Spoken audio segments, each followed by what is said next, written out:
Em novembro de 1922, um menino caminhou pelas montanhas do deserto do Egito e descobriu alguns degraus antigos esculpidos na rocha. Posteriormente, esse achado se tornou uma das maiores e mais significativas descobertas arqueológicas do mundo. O degrau fazia parte da tumba intocada de Tutankhamon. Os arqueólogos encontraram cerca de 5.000 objetos antigos, incluindo joias, tecidos, vasos pintados e máscaras funerárias. Você provavelmente já viu algum, que se tornou um dos atributos mais reconhecíveis do Antigo Egito. Mais de 100 anos se passaram desde então, e agora a humanidade finalmente se aproximou de outra revelação em grande escala, a tumba de Cleópatra. Essa rainha foi a última governante ativa do reino Ptolomaico do Egito, e ocupou o trono de 51 a 30 a.C. Há muitos registros antigos sobre Cleópatra, seu reinado e sua personalidade em comum, mas até agora ninguém havia descoberto os segredos sobre sua morte e o local do sepultamento. Então, a arqueóloga Kathleen Martinez vem estudando registros antigos e templos ao redor de Alexandria por décadas, e concluiu que a tumba da rainha deveria estar localizada sob a antiga Taposiris Magna, fundada em 280 a.C. Essa era uma grande cidade na costa norte do Egito, onde dezenas de milhares de pessoas se dedicavam ao comércio e à indústria. E parece que as suposições da doutora Martinez estavam corretas. Ela e um grupo de arqueólogos descobriram um túnel subterrâneo secreto perto de Alexandria, com cerca de 1 quilômetro e 300 metros de comprimento.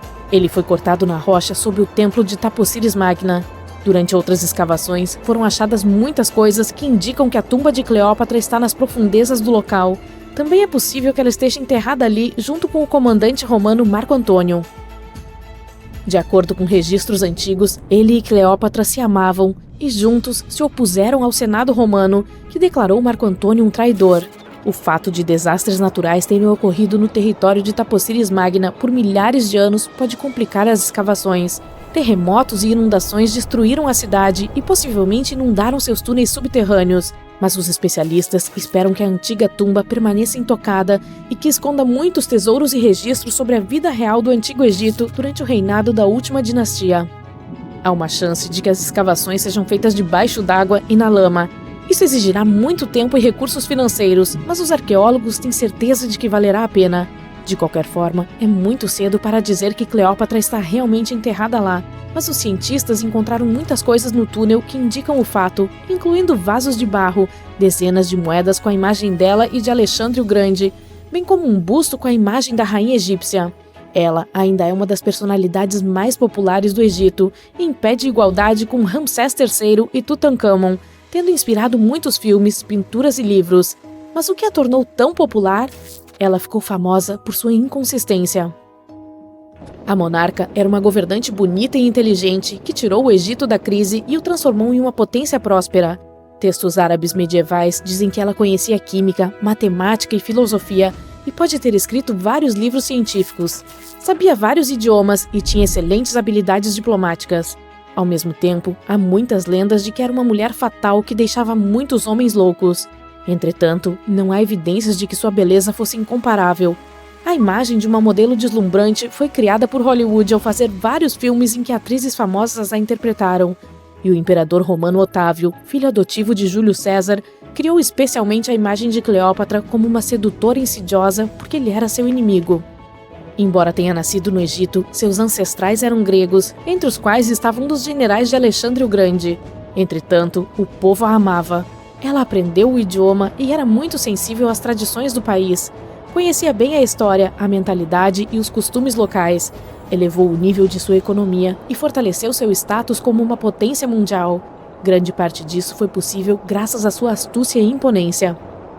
Ela adorava apresentações teatrais e celebrações luxuosas, sabia como surpreender as pessoas e dar um show. Mas por trás da imagem externa de amante do luxo, havia uma governante inteligente e calculista. O Egito antigo era rico e luxuoso, e Cleópatra fez de tudo para aumentar sua riqueza e fortalecer sua posição no cenário internacional. Por exemplo, uma vez entrou em conflito com o irmão, Ptolomeu XIII. A rainha sabia que não seria capaz de resistir a ele, então decidiu atrair Júlio César para o lado dela. O imperador romano chegou a Alexandria, local do encontro, mas Ptolomeu sabia dos planos dela e estava prestes a impedi-la de ir até lá. Então, em vez de uma chegada rica e barulhenta, Cleópatra decidiu fazer uma visita discreta. Ela se enrolou em um tapete ou saco de linho que os servos do imperador levaram para os aposentos particulares de César. Ao sair do tapete, impressionou o imperador romano com sua beleza e determinação. Como resultado, eles se apaixonaram e se tornaram aliados próximos. Depois de algum tempo, ela impressionou outro romano influente para fins diplomáticos. A rainha chegou para encontrar Marco Antônio em uma barcaça dourada com velas roxas e remos prateados. Cleópatra estava vestida com a imagem de Afrodite e sentada sob um magnífico dossel. Seus servos se vestiam como cupidos, sopravam um leque e queimavam incenso. Mas a monarca criou esse espetáculo por um motivo. Sabia que Marco Antônio reverenciava a mitologia grega e se considerava a personificação de Dionísio. Como resultado, ele ficou tão impressionado com essa mulher que acabou se casando com ela. Cleópatra defendeu sua coroa, fortaleceu sua aliança com Roma e teve 3 filhos com Marco Antônio. No Egito, eles davam grandes festas e desfrutavam da riqueza e do poder. No entanto, o relacionamento de um oficial de alto escalão com a rainha egípcia causou um escândalo em Roma. Octaviano era o principal oponente de Marco Antônio na luta pelo poder e, por isso, explorou a situação para manchar a reputação do concorrente. Ele usou propaganda para fazer de Cleópatra uma sedutora insidiosa aos olhos dos cidadãos romanos e acusou o governante de sucumbir aos encantos dela. O Senado romano apoiou Otávio e declarou a monarca como inimiga. Em 33 a.C., esse conflito atingiu um ponto alto quando a marinha de Marco Antônio entrou em confronto com a frota de Otávio. Este último venceu e forçou seu inimigo a fugir para o Egito com Cleópatra. De acordo com alguns registros, eles se refugiaram perto de Alexandria. Perseguidos pelos romanos, se esconderam em um dos palácios da monarca e encontraram seu fim. Algumas lendas dizem que ela era especialista em venenos, então teria provocado uma cobra venenosa, uma víbora ou uma cobra egípcia para que a mordesse. Além disso, de acordo com outra lenda, ela se picou com uma agulha venenosa. Há uma teoria de que Cleópatra sempre carregava uma ampola de veneno dentro de sua escova de cabelo, e caso fosse encurralada, molharia a agulha com esse veneno e se picaria. Nada disso pode ser dito com certeza. Os cientistas ainda estão tentando descobrir a verdade. Talvez quando chegarem ao túmulo dela, o mundo tenha mais respostas sobre seu trágico destino. Ela é considerada a última governante do Egito. Após sua morte, Otávio saqueou seus palácios e templos e retornou a Roma, onde se tornou o principal imperador. Ele governou o país com sucesso e expandiu suas fronteiras. Seu reinado terminou quando o governante completou 75 anos. A história mundial teria sido diferente se Cleópatra e Marco Antônio não tivessem perdido aquela batalha naval. A propósito, você sabia que se passou mais tempo entre o reinado de Cleópatra e o voo de Neil Armstrong para a Lua do que entre o reinado da rainha egípcia e a construção da Grande Pirâmide de Gizé? Armstrong deu um passo no satélite da Terra em 1969, 2038 anos após o nascimento da monarca do Egito, e a construção da pirâmide ocorreu em 2560 a.C. Imagine o quão longa é a história do Antigo Egito. Cleópatra está mais próxima de nós no tempo do que das pirâmides. Deixa eu te levar a um lugar que parece ser de outro mundo. A vida dentro dessa caverna está isolada da vida exterior há cerca de 5,5 milhões de anos. E isso é visível. Veja você mesmo.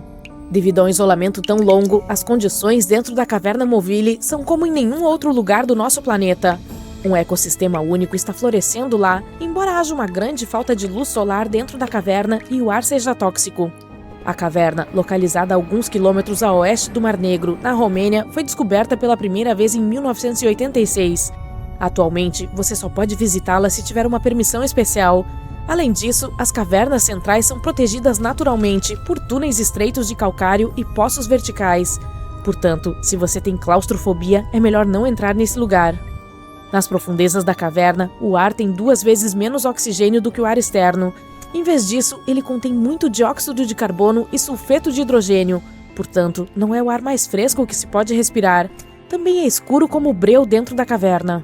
Mas, apesar desse coquetel de condições extremamente adversas, ou devo dizer graças a ele, o local é uma verdadeira mina de ouro para os biólogos.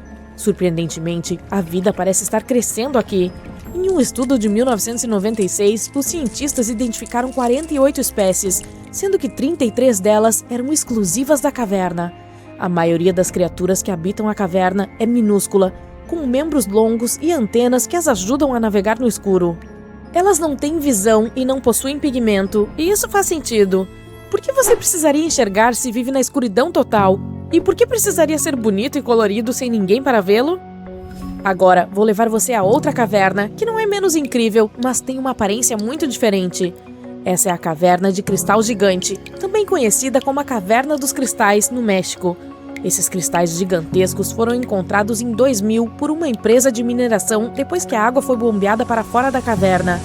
2 mineiros viram os cristais depois de entrar a pé na caverna seca. Esses cristais imponentes são, na verdade, pilares maciços de gesso escondidos a 300 metros de profundidade. Eles estão ancorados nas paredes e no piso da caverna de calor escaldante. Os cientistas estimam que os cristais podem estar crescendo há 500 mil de anos. É por isso que muitos deles são tão longos e largos que é possível atravessá-los a pé. Infelizmente, visitar essa maravilha da natureza é impossível no momento, mas talvez seja melhor assim, pois a Giant Crystal Cave é um lugar perigoso que pode facilmente se transformar em uma armadilha. Por dezenas de milhares de anos, ela foi preenchida com água subterrânea, que foi originalmente empurrada para cima até a abertura por uma câmara de magma localizada nas profundezas do nosso planeta. O magma sob a caverna mantinha a água quente, mas por fim, a temperatura da água caiu para menos de 58 graus Celsius.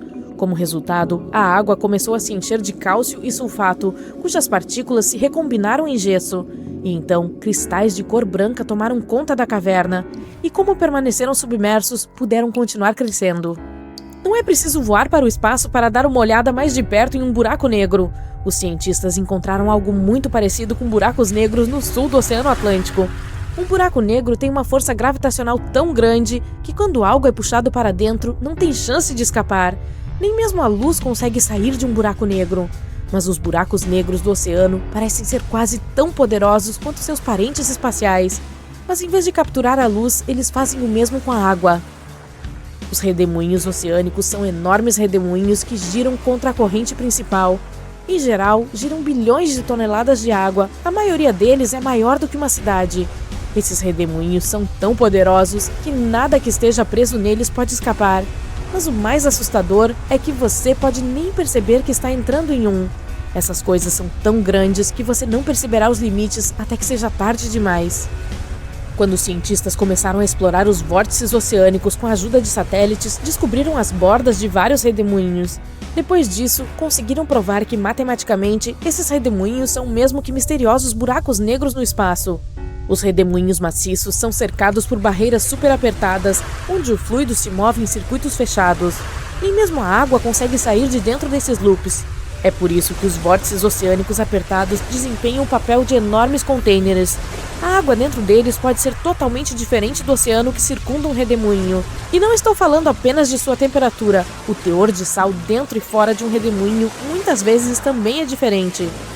Na fina Curonian Spit, que separa o Mar Báltico da Lagoa da Curlândia, há um dos lugares mais bizarros da Terra. Os habitantes locais chamam essa área de Floresta Dançante, porque os pinheiros dessa floresta têm formas surpreendentemente incomuns. Eles se retorcem em espirais e círculos ao longo do solo. Existem algumas teorias que explicam por que isso pode estar acontecendo, é claro. Algumas pessoas afirmam que grandes quantidades de energias positivas e negativas já se chocaram nesse local. Pessoas mais realistas acreditam que o motivo é geológico. O solo arenoso da área é instável demais para manter as árvores em pé.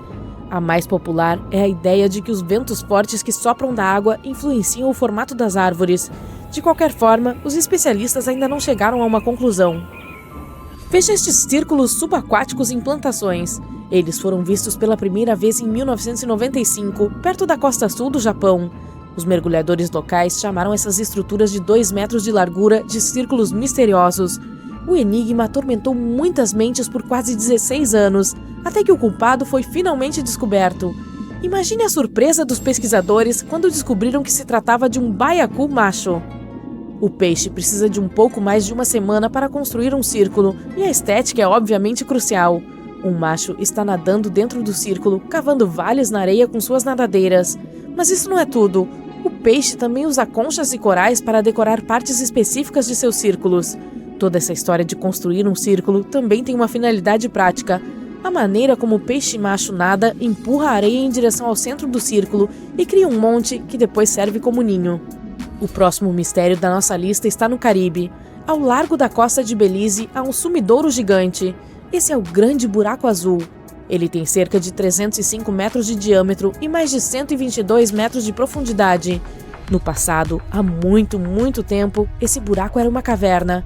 Mas depois, as águas subiram e o encheram, fazendo-o desabar sobre si mesmo. Quanto mais fundo você descer nas águas cristalinas do Great Hole, mais escuro ele se tornará. Você verá toneladas de cavernas cheias de estalactites, mas entrar nelas é extremamente perigoso, a menos que você queira se perder irremediavelmente. Ao chegar a uma profundidade de 15 metros, você perceberá que a água está brilhando. Essa é a linha invisível que divide o topo salgado do sumidouro do abismo de água doce. Talvez seja melhor voltar agora mesmo. Quem sabe o que você pode encontrar nas profundezas turvas? Havia uma antiga lenda amazônica que contava sobre um rio tão quente que chegava a ferver. E acreditava-se que era apenas uma lenda, até que o geocientista peruano Andrés Russo questionou se o rio poderia ser real. Todos os especialistas negaram essa possibilidade. Afinal de contas, rios quentes existem, mas somente nas áreas onde há vulcões. Quanto à parte do país mencionada na lenda, não há vulcões nessa região. Mas Andrés Russo era muito dedicado e não desistiu. Em 2011, ele finalmente localizou o Rio das Lendas. A água estava de fato muito quente. Sua temperatura era de 85 graus Celsius, não fervendo. Você já se perguntou por que as montanhas parecem tão quietas e silenciosas? Bom, prepare-se para se surpreender, pois essas majestosas formas de relevo têm alguns talentos ocultos. Veja bem, as montanhas são, na verdade, grandes artistas.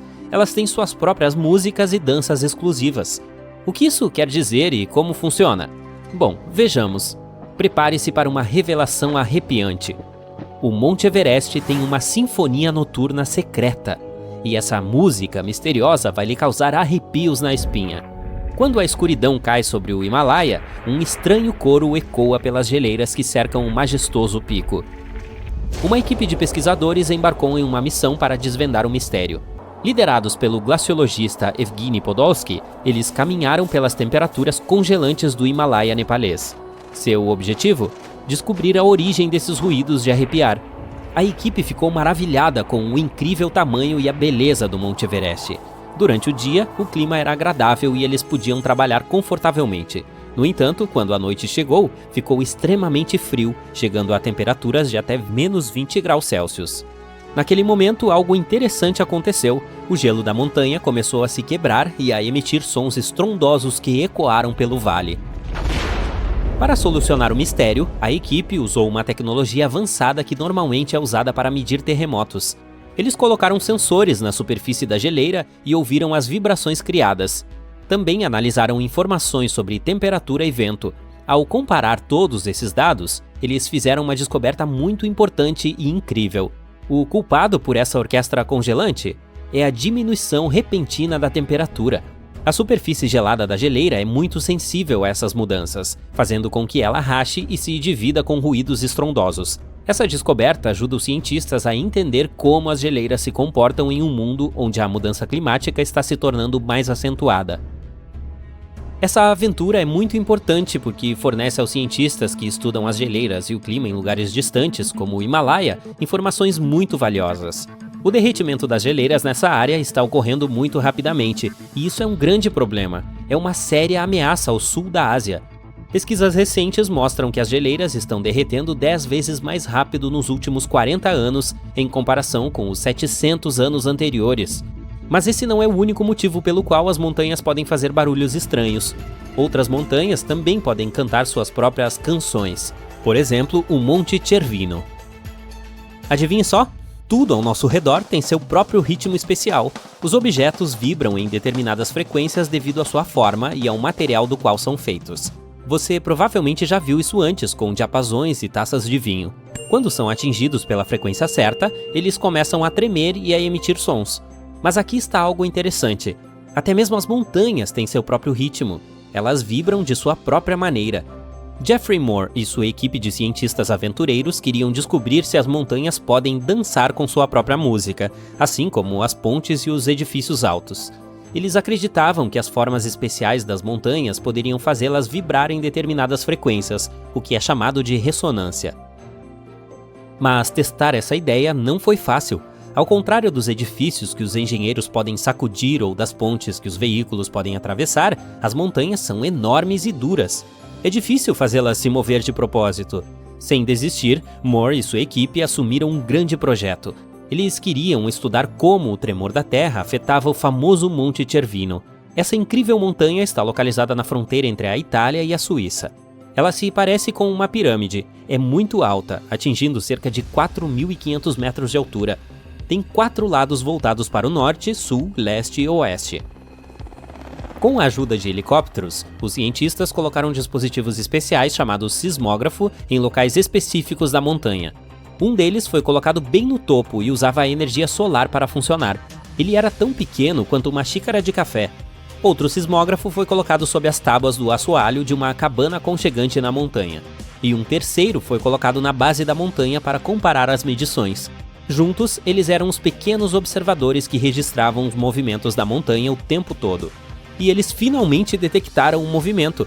Embora os movimentos da montanha sejam incrivelmente pequenos, os cientistas descobriram que o Cervino balança suavemente para frente e para trás, uma vez a cada 2 segundos.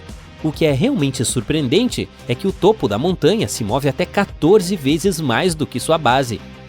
A Torre Eiffel faz mais ou menos a mesma coisa. Essa gigantesca estrutura de ferro é especialista em lidar com dias ventosos, e quando há uma tempestade, ela não tem medo de mostrar suas habilidades de oscilação. É como se a torre estivesse dizendo: "Ei, vento, vamos lá!" Mas o motivo por trás do movimento das montanhas não é apenas o vento, como pode parecer. Então, por que as montanhas fazem isso? Por que elas dançam e fazem um som de zumbido? Elas estão organizando uma festa e não nos convidaram? Bom, tudo isso se deve a algo chamado energia sísmica. Quando ocorrem terremotos em diferentes partes do mundo, sua energia viaja pela Terra e faz as montanhas vibrarem. Os oceanos também participam dessa música de montanha. Quando as ondas se movem pelo fundo do oceano, elas criam vibrações chamadas microsismo. É como se fosse o próprio batimento cardíaco da Terra, sentido em todo o mundo. E adivinhe só? A frequência dessas vibrações corresponde à maneira como o Cervino balança. É como se a montanha e os oceanos estivessem se curtindo juntos. Portanto, da próxima vez que vir uma montanha, lembre-se de que ela não está apenas parada. Na verdade, ela faz parte de uma sinfonia global criada pela própria Terra. Essa pesquisa nos ajuda a saber como os terremotos podem afetar montanhas íngremes que são propensas a deslizamentos de terra e avalanches. Ela também nos dá uma nova maneira de apreciar montanhas como o Cervino.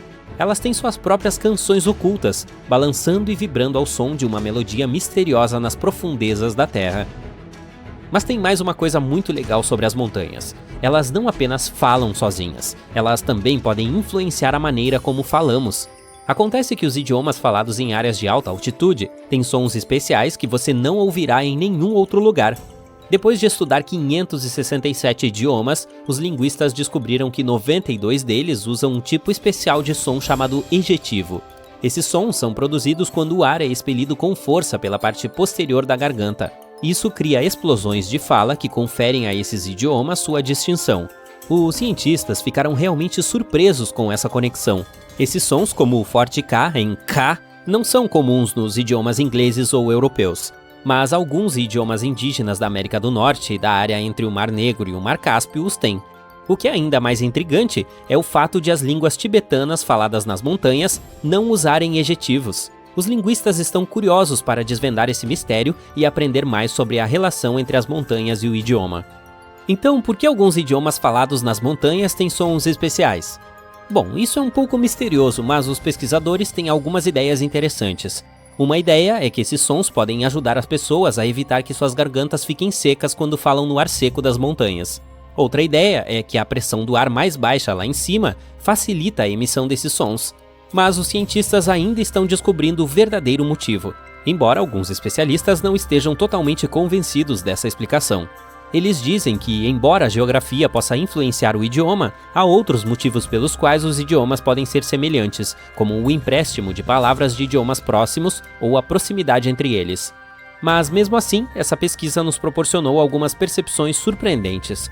As montanhas não apenas moldam a aparência do nosso mundo, mas também moldam a maneira como falamos. Portanto, da próxima vez que estiver explorando uma área montanhosa, ouça atentamente o idioma local.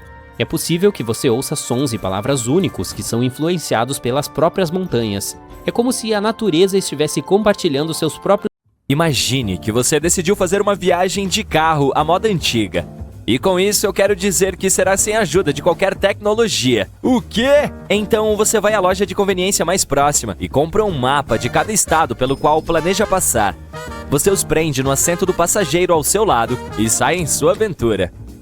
Durante a sua primeira semana, você chega ao estado de Nova York, abana para Lady Liberty, come uma fatia de pizza e segue para o norte do estado, perto de Catskills. Percebe que está ficando sem gasolina e decide parar na cidade mais próxima para encher o tanque. Você confere o mapa e parece que o lugar mais próximo é uma pequena vila chamada Aglow, bem no próximo cruzamento. Você dirige por alguns minutos e passa por uma placa que diz "Welcome to Aglow, home to the Aglow General Store". Deve ser aqui, você pensa consigo mesmo. Mas a cidade está estranhamente vazia. É impossível encontrar a loja ou o posto de gasolina que estava procurando. Não há casas. Você começa a pensar que tem algo errado. Aglow não parece existir. Essa história pode parecer inventada, mas poderia ter acontecido com qualquer pessoa que passasse por Nova York há alguns anos. Na verdade, a tal cidade de Aglow é o que é chamada de Cidade de Papel.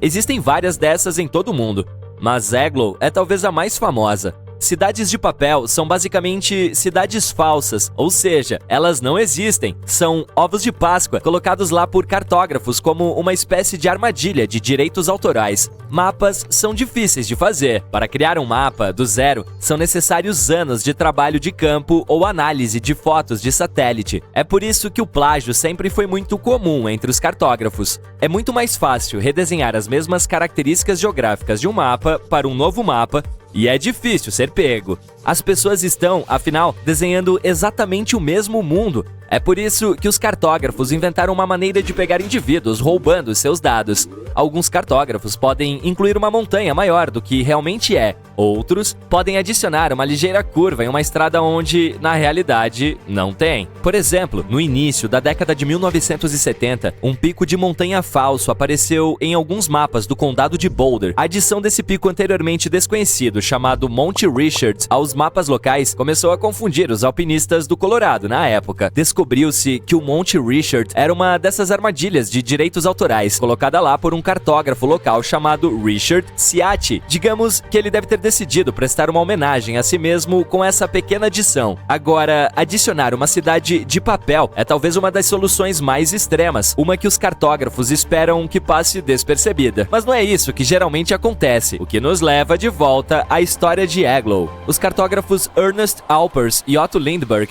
da GDC, General Drafting Corporation, faziam parte das maiores editoras de mapas da década de 1930. Naquela época, a empresa recebeu a encomenda para a criação de um mapa do estado de Nova York. Foi quando os dois homens tiveram uma ideia. Para evitar a violação de direitos autorais, eles criaram uma cidade fantasma combinando partes de seus nomes. Eles inventaram o estranho nome Aglow e adicionaram a cidade falsa ao longo da Rota 206, perto do reservatório de água de Catskills, no norte do estado de Nova York. A área deveria ser, na realidade, uma estrada de terra. Anos depois, Rand McNally, outra empresa de design de mapas, produziu um mapa de Nova York que incluía uma cidade chamada Aglow no mesmo local onde a GDC a havia colocado originalmente. Lindbergh estava convencido de que poderia processar seu concorrente por um caso de direitos autorais, mas a história ficou mais complicada. Ambas as empresas foram resolver o caso no tribunal, mas ficou provado que McNally tinha uma razão legítima para adicionar Aglow à sua versão de mapa de Nova York.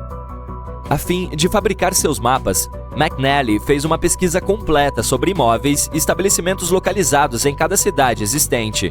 E como se viu, Aglow não era uma cidade vazia quando eles desenharam no mapa. Os registros mostraram que a cidade abrigava um estabelecimento chamado Aglow General Store.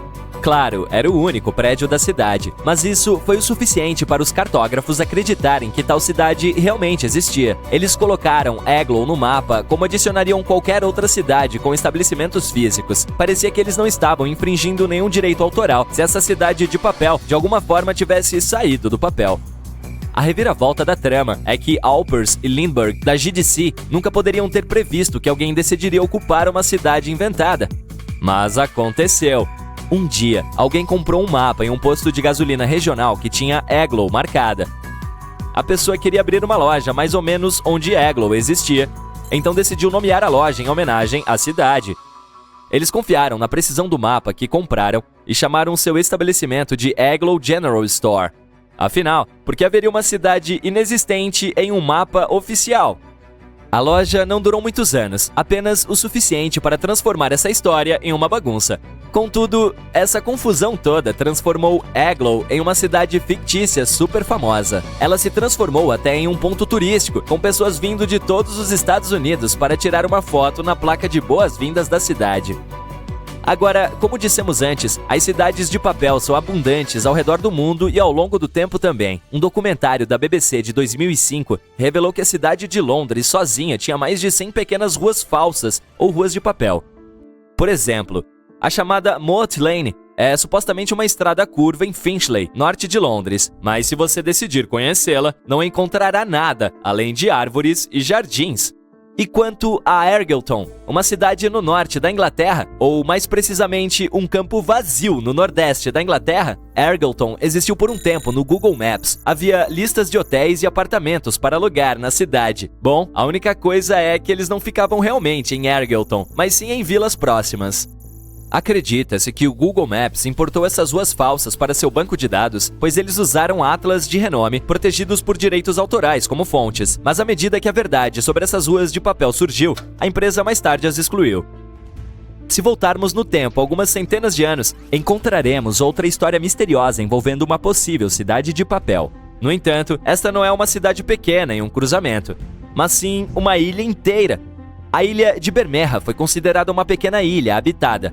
Apareceu em muitos mapas do século XVI e XVII e foi um ponto de acesso para os exploradores espanhóis. Sua localização às vezes variava ligeiramente de mapa para mapa, e ocasionalmente seu nome aparecia como Vermeja, mas sua existência parecia certa. Foi apenas no século XVIII que a ilha parou de ser adicionada em mapas. A sua última aparição remonta a uma edição de 1921 de um atlas mexicano e depois, puf! Ela saiu completamente do horizonte. O caso da ilha desaparecida do México levantou muitas questões. Ela afundou? Foi destruída? Será que estão procurando no lugar certo? 3 investigações oficiais ocorreram em 2009 para localizar a ilha. Foram usadas tecnologias de ponta, vasculhando os oceanos e os mares do México. No entanto, Bermeja não foi encontrada. É impossível não se perguntar se a ilha algum dia existiu. Assim como os cartógrafos modernos, os cartógrafos dos séculos XVI e XVII tinham sua maneira de enganar os usuários de mapas. Em vez de armadilhas de direitos autorais, essas cidades falsas, ou até mesmo ilhas falsas, serviram como uma maneira de enganar e confundir inimigos e viajantes indesejados. Como já passou muito tempo, é difícil saber se Bermeja era apenas mais uma ilha de papel. Parou de ser retratada em mapas, mas esse caso misterioso ainda deixa as pessoas perplexas e confusas. A Terra tem 3 camadas principais. 2 fazem parte do núcleo, uma densa e quente, chamada de núcleo interno, e a camada derretida do núcleo externo. Aí vem o manto. E depois há uma crosta fina, a superfície que abriga toda a vida que conhecemos. Pelo menos era isso que nós pensávamos, pois agora os cientistas descobriram uma nova e misteriosa camada, localizada dentro das profundezas do núcleo interno. O núcleo interno da Terra tem aproximadamente 2/3 do tamanho da Lua, e é composto por níquel e ferro sólidos. Ele é super quente. A temperatura no centro do nosso planeta é a mesma da superfície do Sol. O núcleo externo pode alcançar quase 5.500 graus Celsius. É difícil explorar essa parte, pois não conseguimos ir até lá. É como olhar por uma janela muito suja, com mais de 5.000 quilômetros de metal derretido e rochas. Mas temos experimentos laboratoriais feitos em rochas aquecidas e pressurizadas, sinais de ondas sísmicas e modelos computadorizados. Quando um terremoto acontece, ele emite ondas sísmicas. Essas ondas viajam pelas camadas em uma velocidade diferente, dependendo da direção para a qual vão e do material por onde passam. Nesse novo estudo, uma equipe de cientistas analisou um conjunto de dados de 100.000 terremotos profundos. Alguns deles aconteceram a mais de 100 quilômetros abaixo da superfície. Quando um terremoto acontece em um lado do nosso planeta, os cientistas rastreiam suas ondas até o outro lado. Elas mudam quando vêm para o outro lado, então os cientistas tentam entender por que tipos de materiais elas passaram. Eles encontraram uma nova camada no núcleo do nosso planeta graças aos terremotos. Normalmente, as ondas sísmicas viajam pelo Equador, mas depois desviam e partem para direções diferentes, cerca de 60 graus para o lado. Quando as ondas passam pelo núcleo interno, indo do norte ao sul, elas viajam mais rápido do que as que passam através do núcleo paralelamente ao Equador. É importante entender o núcleo, pois ele cria nosso campo magnético, que por sua vez protege o planeta de coisas como ventos solares, que são aquelas partículas carregadas que saem do Sol. Nos anos 60, descobrimos que a Terra pulsa a cada 26 segundos. É como um relógio ou um batimento cardíaco gigante. O chão está tremendo levemente, mas na maioria das vezes nem sentimos. No entanto, os pesquisadores ainda conseguem rastrear isso.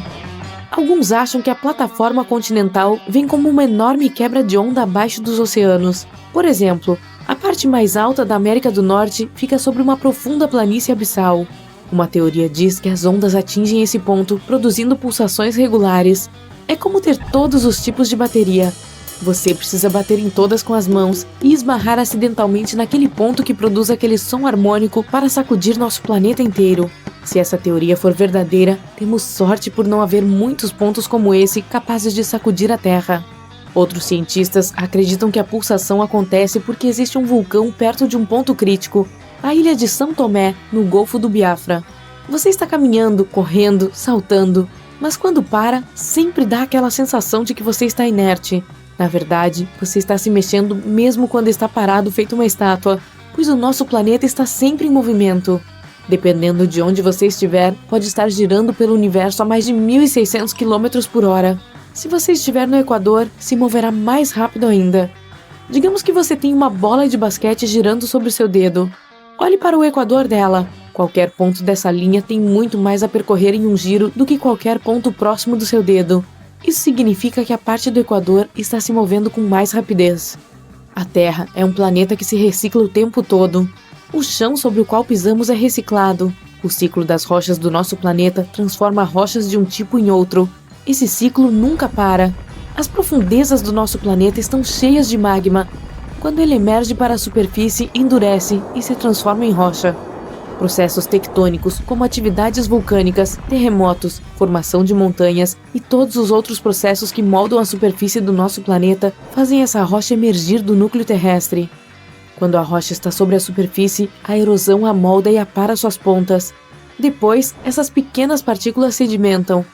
Toda a pressão que vem de cima compacta as partículas, transformando-as em rochas sedimentares, como o arenito. As rochas sedimentares também podem acabar bem no fundo da superfície terrestre. Como há muito calor e pressão, elas são cozidas, se transformando em rochas metamórficas. Elas podem voltar mais uma vez para a superfície ou acabar sendo corroídas.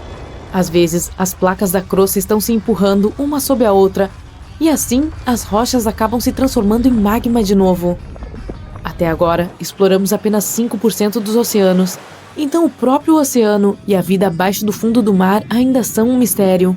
Os sedimentos que estão no fundo dos nossos oceanos abrigam diferentes micro-organismos que vivem em profundezas de até 2,5 km abaixo do leito marinho. Há micróbios escondidos nas profundezas de rochas vulcânicas abaixo do fundo do mar de parte do Pacífico, sob 265 metros de sedimentos. A biosfera debaixo do fundo do mar está crescendo extremamente devagar comparada à vida sobre a superfície. A divisão celular acontece a cada 10 a 1000 anos, mas tem alguma coisa diferente no eixo terrestre. As mudanças climáticas, o derretimento das geleiras, principalmente em regiões como os Himalaias e o Alasca, fizeram o eixo mudar. Nosso planeta tem 2 tipos de polos. Os primeiros são os polos magnéticos sul e norte. Eles afetam satélites e a navegação. O eixo sobre o qual a Terra está girando é outro tipo de polo. Ele mudou um pouquinho com o tempo, mas não sabemos exatamente o porquê. Pesquisadores perceberam que há massas de água em movimento empurrando o eixo da Terra para o sentido leste. Pegue uma bacia d'água como exemplo. Se você estiver movimentando ela para trás e para frente, o peso da água se moverá para toda parte. Algo parecido está acontecendo em nível planetário. Não importa o quão grande seja o terremoto, nenhum humano poderia sentir a Terra tremer no lado contrário da Terra, embora algumas pessoas afirmem ter sentido. Em 2013, houve um terremoto perto das Ilhas Kurilas, com magnitude 8,5. Esse terremoto teve 650 quilômetros de profundidade.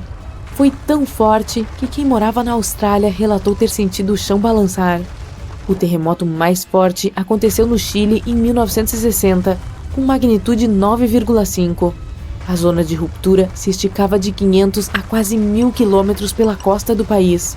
Terremotos com magnitude 10 ou mais não podem acontecer. A magnitude depende do comprimento da falha onde o fenômeno ocorre. Quanto maior a falha, maior é o terremoto. A falha é uma rachadura em alguma parte da crosta do planeta.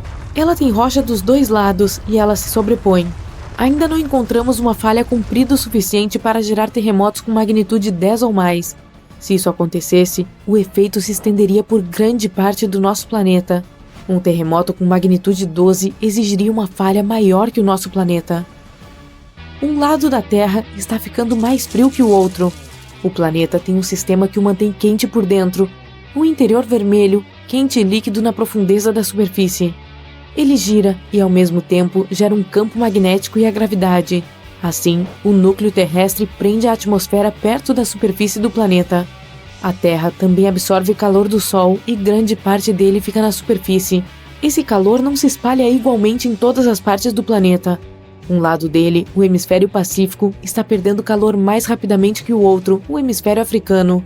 Isso acontece porque o solo prende mais calor que a superfície debaixo do oceano. O fundo do mar é muito mais fino que a massa terrestre. Outra coisa, a temperatura causada pelo calor que vem de dentro da Terra está diminuindo por causa da enorme quantidade de água gelada acima dele. As nuvens não são apenas pedaços fofinhos e distantes de algodão. Elas pesam mais de 500 mil quilos e ajudam a regular a temperatura do nosso planeta. Se pudéssemos pegar todas as gotículas de água que estão nas nuvens e trazê-las para a superfície, daria para cobrir o planeta com uma camada de água tão fina quanto um fio de cabelo. Apesar de parecer pouco, essa água é crucial para o nosso clima. E estaríamos fritos se não fossem as nuvens. Estamos voando pelos planetas do nosso sistema solar. Passamos por Marte, Júpiter, Saturno, Urano e Netuno. Então, vamos através do espaço escuro para além da borda do nosso mundo. Chegamos ao nosso destino. É a nuvem de Oort. É uma região hipotética em torno do sistema solar que contém milhares de asteroides e blocos de gelo. É provável que seja onde o maior cometa da história da humanidade nasceu, e agora ele está indo em direção ao Sol. O cometa Bernardinelli-Bernstein foi descoberto por acidente durante a pesquisa de energia escura. Nossos telescópios foram apontados para um espaço distante. Seu principal objetivo era aprender mais sobre como o universo estava se expandindo. Os astrônomos também queriam fazer um mapa mais detalhado do universo observável. Os cientistas analisaram mais de 80 mil imagens e encontraram um objeto em movimento. Ele estava assustadoramente perto do nosso planeta natal. Seu tamanho era de impressionantes 100 quilômetros. Isso é mais ou menos a largura do Lago Michigan. Era um cometa já ativo com uma longa cauda. Normalmente, os cometas formam uma cauda quando se aproximam do Sol. O calor da estrela aquece a superfície do cometa e materiais leves, como o gelo, começam a evaporar. Isso forma uma nuvem de vapor e poeira que se estende muito além do cometa. Mas Bernardinelli-Bernstein fica muito longe do Sol para começar a esquentar. Isso significa que sua superfície tem uma composição diferente. Pode ser monóxido de carbono sólido. Isso aumenta a luminosidade do cometa. É por isso que ele pode ser observado com telescópios na Terra. Podemos comparar o Bernardinelli-Bernstein ao maior meteorito que já caiu na Terra. Cerca de 66 milhões de anos atrás, nosso planeta foi atingido por um meteorito com cerca de 10 quilômetros de largura. Naquela época, a onda de choque da colisão percorreu a Terra várias vezes. As ondas de tsunami causadas pelo impacto foram mais altas do que os maiores arranha-céus, e a energia da explosão incendiou grandes áreas. Quase todas as criaturas vivas, incluindo dinossauros e peixes antigos, deixaram de existir. O meteorito deixou uma cratera com 3 vezes o tamanho de Manhattan. O local onde caiu era rico em enxofre. Essa substância evaporou devido ao calor anormal e formou nuvens enormes. Isso causou chuvas ácidas que caíram na Terra por várias semanas. Nosso cometa recém-descoberto é 10 vezes maior. Se estivesse voando em direção à Terra, seria perceptível a olho nu muito antes do impacto. Ele pareceria uma estrela em movimento no céu noturno. Poucos dias antes de o cometa atingir o nosso planeta, ele poderia ser visto mesmo durante o dia. Seria possível distinguir sua longa cauda também. Quando o cometa entrasse na atmosfera terrestre, ele produziria um som estrondoso tão alto que poderia ser ouvido do outro lado do planeta. Nesse ponto, o cometa começaria a esquentar devido ao atrito com o ar. Ele começaria a queimar. Incontáveis fragmentos se desprenderiam do corpo principal do meteorito e cairiam na Terra. Assim que Bernardinelli Bernstein tocasse a superfície do planeta, veríamos um clarão tão brilhante que ofuscaria o Sol. Em uma fração de segundo, uma quantidade colossal de energia seria convertida em calor. Isso resultaria na explosão mais forte da história do nosso planeta. Ela arrancaria literalmente pedaços de chão e os jogaria no ar. A onda de choque queimaria tudo no entorno de algumas centenas de quilômetros. Ela continuaria a se espalhar em diferentes direções, quebrando e tombando árvores. Em determinado momento, alcançaria montanhas cobertas de neve e desencadearia enormes avalanches que cobririam muitos vilarejos. A onda de choque daria a volta no planeta, estilhaçando vidros em prédios em todos os continentes. As ondas de tsunami seriam tão altas que cobririam cidades costeiras inteiras. O terremoto mais forte da história romperia o solo e criaria rachaduras profundas. Após o impacto, bilhões de toneladas de poeira e cinzas subiriam pelo ar. Uma nuvem negra gigante bloquearia completamente os raios do Sol. A Terra mergulharia na escuridão. Todos os detritos no ar começariam a derreter. Eles se transformariam em lava líquida e voltariam à superfície, causando ainda mais danos. As cinzas e a poeira no ar cobririam o Sol por mais alguns meses. Durante esse tempo, a temperatura na Terra cairia vários graus. Mesmo que estivessem escondidas em abrigos e bunkers profundos, as pessoas, assim como todos os outros organismos vivos do planeta, dificilmente sobreviveriam a esse acontecimento. Felizmente, o Bernardinelli Bernstein não vai se aproximar da Terra. No momento, o cometa está a cerca de 20 unidades astronômicas de distância do Sol, o que equivale a 20 vezes a distância da Terra até o Sol. Isso significa que o cometa em breve cruzará a órbita de Urano. Em 2031, ele estará a 11 unidades astronômicas da nossa estrela. Isso é nos arredores da órbita de Saturno. Isso será o mais próximo que Bernardinelli Bernstein chegará do Sol. Em seguida, ele começará seu voo de volta para a borda do Sistema Solar. Mas o cometa está fadado a retornar novamente. Ele se afastará do Sol e diminuirá a velocidade até que a gravidade da estrela o empurre de volta. Então, o cometa fará outro círculo ao redor do nosso Sistema Solar. Mas isso levará cerca de 3 milhões de anos. No momento, temos outros meteoritos com que nos preocupar. Por exemplo, o 3200 Phaethonte. Ele cruza as órbitas de Marte, Terra, Vênus e Mercúrio. Então ele passa ao redor do Sol e volta. Esse ciclo leva cerca de 523 dias, e então tudo recomeça. Esse meteorito é considerado potencialmente perigoso, pois cruza a órbita da Terra a 7,5 distâncias entre a Lua e a Terra. Durante uma de suas últimas aproximações do nosso planeta, esse bloco de rocha de 6 km de largura encheu nosso planeta de pequenos meteoros.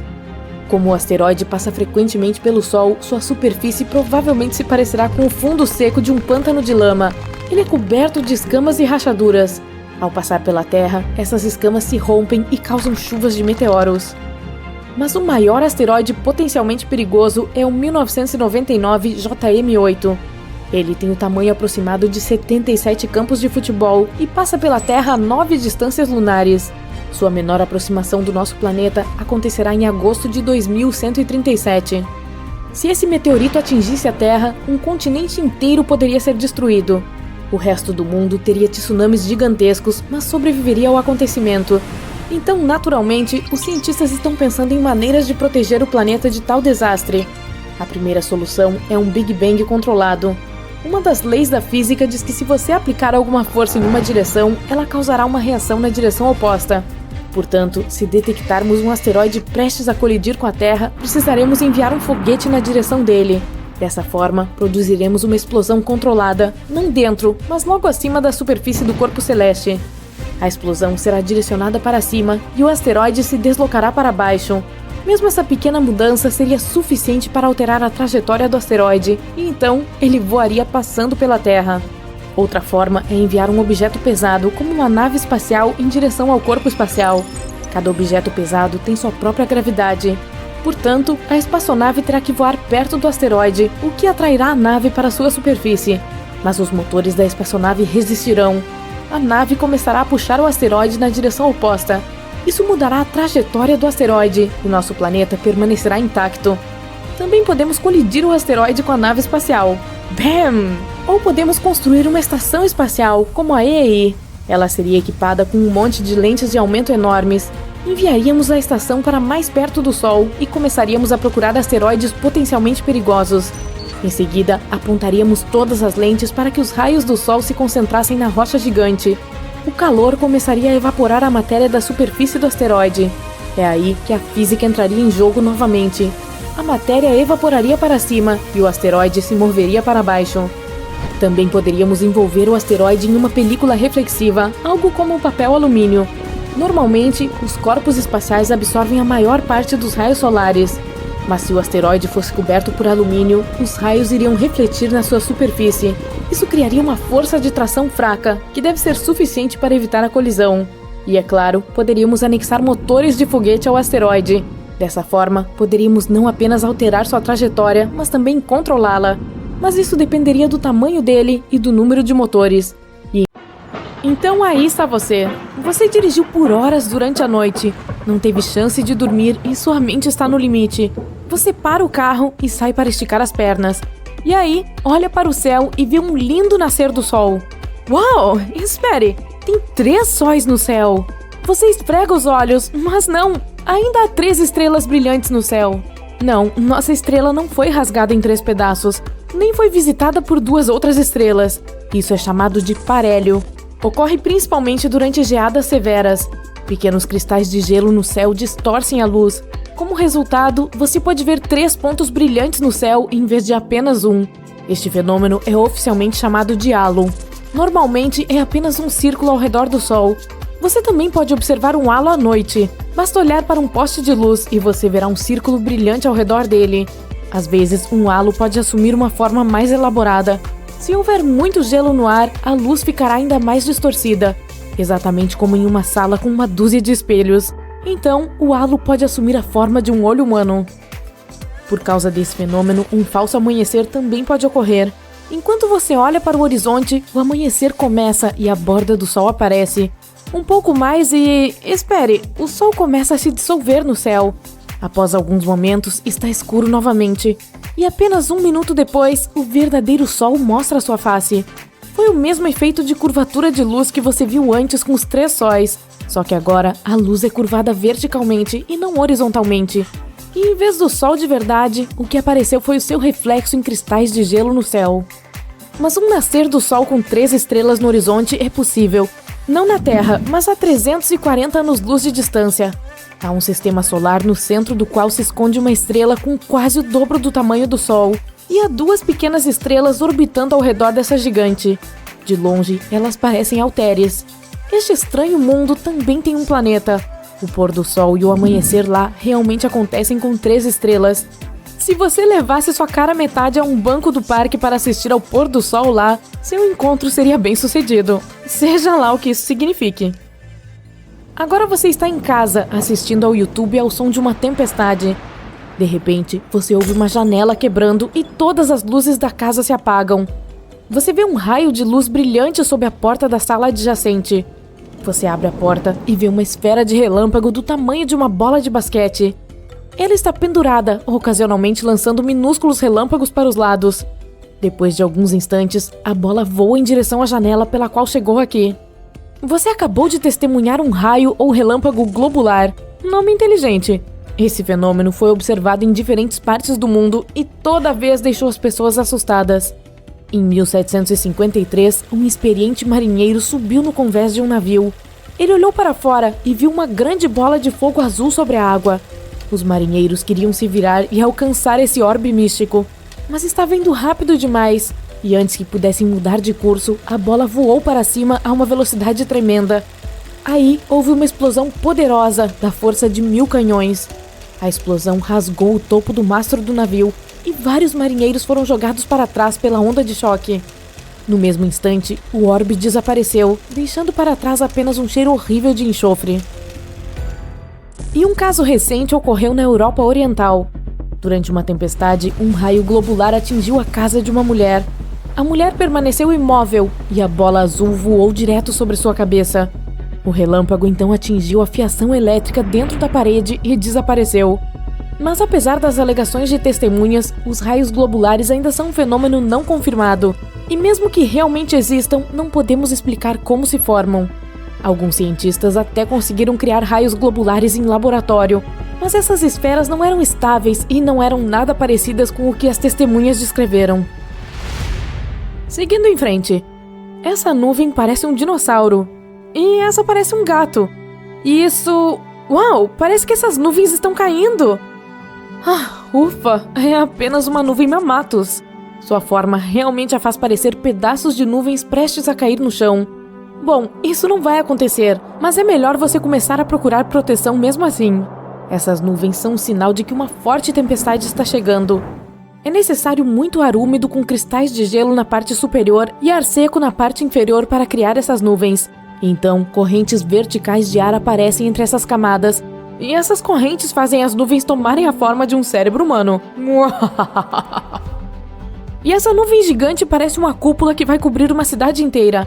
Na verdade, é exatamente isso que acontece. Uma enorme nuvem cobre uma grande área e, em seguida, chove fortemente sobre ela.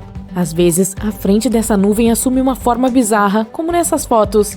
Parece mais com várias nuvens espaguetes gigantes, ou até mesmo minhocas gigantes. Esse fenômeno pode ser visto com frequência na Austrália e é chamado de Morning Glory. Acontece porque um vento forte torce partes da nuvem em ambos os lados, e então a enorme folha de massa de ar se divide em grossos tubos. E às vezes você pode ver nuvens no céu feitas de pássaros. Nossa, essa nuvem se move rapidamente e muda de forma. Torna-se mais transparente, mas depois mais densa e escura novamente. Os pássaros parecem estar envolvidos em algum tipo de dança ou performance, mas eles não estão fazendo isso pela beleza ou pela multidão de espectadores reunidos abaixo. Eles estão fazendo isso para proteção. Quando os pássaros se agrupam em tal nuvem, intimidam as aves de rapina. Uma águia ou falcão teriam dificuldade em escolher um único alvo entre um número infinito de pássaros, e eles se movem rapidamente, cobrindo um ao outro. Os peixes são amontoados em cardumes pelo mesmo motivo. Essa nuvem pode assustar um predador faminto. Para outro fenômeno incomum, teremos que olhar para a Terra de uma visão aérea, à noite. Vamos para o Oriente Médio. Há um grande deserto aqui e está completamente escuro, exceto por um ponto. É um grande círculo que brilha com uma luz laranja brilhante, a cratera de Darvaza. E é apenas um queimador de gás gigante. Anos atrás, geólogos encontraram gás aqui e começaram a extraí-lo. Mas quando escavaram, encontraram um vazio no subsolo. O vazio entrou em colapso e formou uma cratera. Tem a largura de meio campo de futebol e a profundidade de um prédio de 5 andares. O gás começou a sair das rachaduras da cratera, e como os animais costumavam pastar perto desse lugar, o gás poderia prejudicá-los. Então, os geólogos decidiram colocar fogo nesses fluxos de gás para exaurir a fonte. Uma faísca e a cratera se encheu de colunas de fogo de 10 metros de altura. Os geólogos achavam que o incêndio acabaria em 1 ou 2 dias, mas se você vier aqui agora, verá que este portal para o submundo ainda está queimando. E isso acontece há quase 50 anos. Em 2013, um homem desceu ao fundo da cratera em chamas pela primeira vez. Ele coletou muitas amostras diferentes lá, e os cientistas foram capazes de encontrar bactérias que não são encontradas em nenhum outro lugar da Terra. Elas ficam bastante confortáveis no fundo desta frigideira em chamas que não se apagam. Outro fenômeno místico pode ser visto no deserto, uma cachoeira de areia. Quando o vento traz muita areia para a borda do cânion, ela começa a cair. Agora amplie esse efeito 100 vezes e você terá uma cachoeira de areia na Arábia Saudita. Realmente é como as cataratas do Niágara, só que não há uma gota d'água. Os habitantes locais dizem que este fenômeno alerta para uma tempestade de areia iminente. E o último fenômeno só pode ser visto no inverno. Você vê um rio congelado e há algumas pedras estranhas saindo do gelo.